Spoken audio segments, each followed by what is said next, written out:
দোস্ত বলছ এই দোস্ত কসে আঙ্গ এলাকার মধ্যে শিক্ষিত কেনা বেশি কে আব্বাস কি? আরে ও কি বালা শিক্ষিত, ওর চেয়ে তো আমি শিক্ষিত বেশি। তুই কেমনে শিক্ষিত হলি? তুই যদি একটা প্রশ্ন করস, একটা প্রশ্নের 5টা করে উত্তর দিমু। তাহলে কসে ছাগলের রং কয়টা? কে 5টা? তাহলে আরেকটা প্রশ্নের উত্তর দে, কসে গরুর রং কয়টা? গরুর রং 5টা।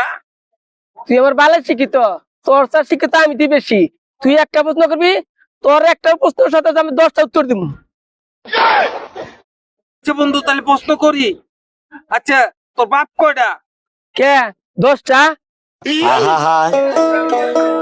আমি পারি না আর পারি না, আমি কেন মরি না।